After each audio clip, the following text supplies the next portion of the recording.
تمہیں حضرت بایزید بستامی کا ان کے حج والا واقعہ سنایا ہے میں نے پہلے کبھی؟ ایک بار حضرت سفر حج میں تھے، ستاروں سے رہنمائی لیتے ہوئے صحرا پار کر کے بالآخر جا پہنچے مکہ۔ وہ کعبہ معظمہ کا طواف مکمل کر کے اور حج کے فریضے سے فارغ ہو کر کعبے کے احاطے سے باہر نکل رہے تھے وہ کہ کیا دیکھتے ہیں کہ کعبے کے دروازے پر ابلیس دروازے سے ٹیک لگائے کھڑا تھا۔ ہاتھ میں اس کے ایک لگام تھی، گھوڑے کی لگام۔ حضرت اسے دیکھتے ہی پہچان گئے۔ اہل اللہ شیطان کو دور سے پہچان لیتے ہیں، یہ ایک الگ معاملہ ہے، کسی اور موقع پر بتاؤں گا۔ تو بایزید بستامی نے اسے دیکھتے ہی پہچان لیا، ششدر رہ گئے۔ یہ ابلیس لعین کعبے کے دروازے پر کیا کر رہا ہے؟ انہوں نے سوچا، پوچھا، تو اور یہاں ابلیس؟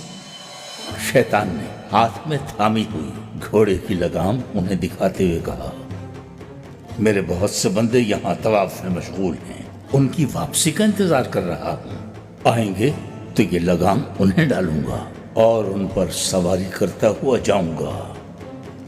یہ سنا تو حضرت بایزید بستامی نے پریشان ہو کر ابلیس سے پوچھا، کیا میں بھی ان میں سے ہوں جنہیں تو لگام ڈالے گا؟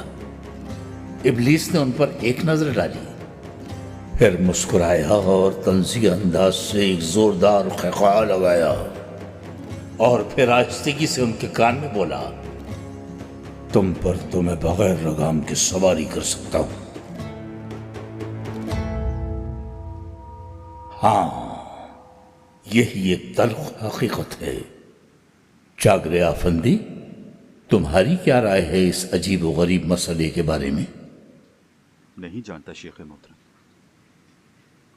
اچھا خیر، قصہ مختصر یہ کہ وقت گزرا، بات آئی گئی ہو گئی۔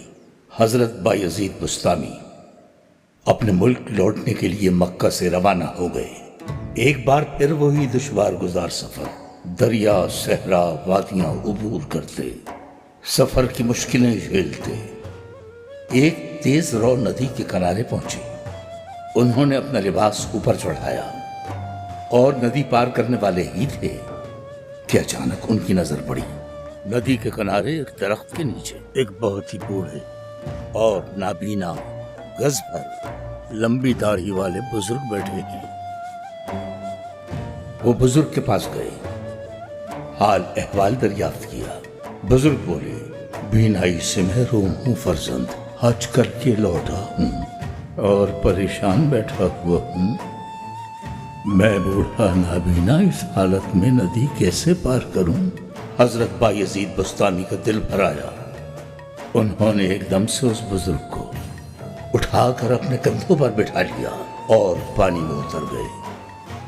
پانی کا بہاؤ خاصا تیز تھا۔ بہرحال کسی طرح وہ ندی پار کر رہے تھے، لیکن ابھی عین درمیان ہی میں پہنچے تھے کہ بزرگ نے جھک کر حضرت کے کان میں سرگوشی کی۔ کہا تھا نا تم سے کہ تم پر تو بغیر لگام کے سواری کر سکتا ہوں۔ تو پھر شیطان کہاں ہوا؟ پھر شیطان کو تلاش کرنے نکلو تو یہاں بھی ملے گا، وہاں بھی ملے گا۔ اس زوم میں مت رہنا کہ بچ جاؤ گے اس سے۔ بغیر لگام کے سواری کر سکتا ہے، ہم جیسوں کی کیا اوقات ہے؟ جب حضرت بایزید بستامی نہ محفوظ رہ سکے اس سے، بات صرف اتنی سی ہے کہ یہ یہاں اور وہاں انسان کے اندر ہی ہیں۔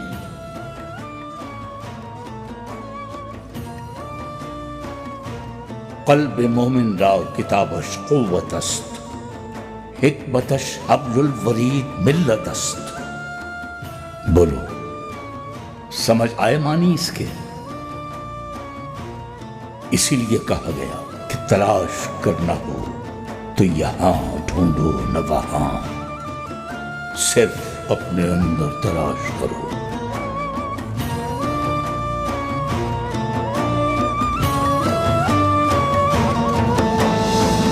وہی یہاں بھی ہے اور وہاں بھی۔